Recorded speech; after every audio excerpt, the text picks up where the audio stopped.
Here with my buddy, Dr. Daryl Gioffre. Hi, doctor. How are you? I'm doing fantastic. All right. I got a problem with my thumb. I'm going to put my thumb in the camera here. Okay. I got a trigger finger, and I've been trying. I got about 4 months worth of a little bit of pain, and it seems like a crack. So I asked my good buddy here, what should I do? So give me a couple of those suggestions that you said. First and foremost, it doesn't matter what joint we're looking at in the body. It could be the thumb joint or it could be a joint in your neck. It's all about mobility. Motion is life. So one of the things that you were doing is you were splitting that up at night, and I understand the concept of that, but what we were doing is we were losing the motion. Again, what you don't use, you lose. So we want to keep that as mobile as possible. So the easiest thing, the simplest thing, get a squeezy ball and just start to move that thing. Well, you don't realize how many times we hold that still. We're on the phones, we're on the computers, and we're keeping this all in the same position, but we have to use all of the joint, all of the muscles. So you want to get a squeezy ball and just really get that thing moving. Second, massage. Works very good.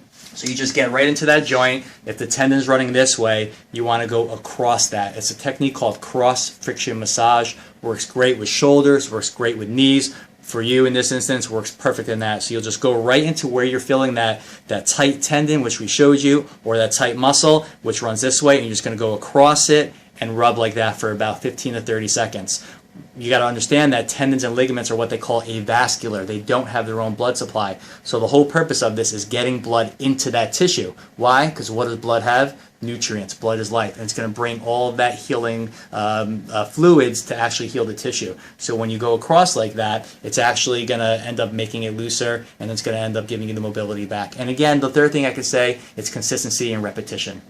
You said saying repetition is the mother of skill, so we got to do it over and over. You also suggested going up a little bit on my wrist, right? Yeah, we got to follow what goes into the hand, and when you look at the back of the wrist, people don't realize that there's no muscles back here. All that motion that we use is all controlled by this. I can't tell you how many clients we see who are on their computers all day long and they're getting all this wrist pain, and the wrist feels fine. I go and I start palpating these muscles up here and they're like jumping off of the table. So just by going in here and just feeling your own tissue, you know your body better than anyone else. Feel where it feels tight and you just hold a little pressure there. Do it for 5 seconds. Go across that muscle. So if the muscles run this way, we go across it that way. And again, if you the first couple times you do it, it might feel sore, it might hurt, which is good, it means you're on the right spot. But after you do it for a few weeks, and again, consistency is the most important thing, it's actually going to start to feel better. You gave me two, also something to ingest, because I asked you about glucosamine and chondroitin, and then you suggested MS. So MSM stands for methylsulfonylmethane.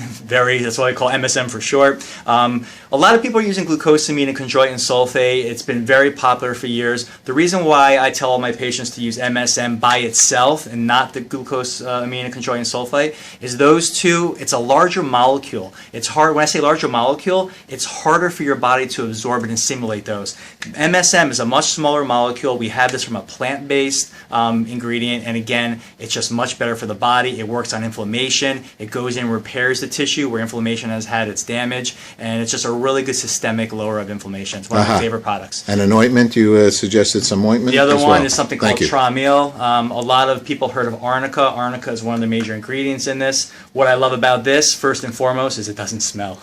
We got to wear the stuff when we're at work, and we want people looking at you like, what is that? What's he wearing? So no one's going to know you have it on you. It's a lotion, so it gets absorbed nice, doesn't get on your nice looking suit and fancy clothes. So I recommend getting a little fingertips worth, put it on the area where you feel the pain or inflammation or heat.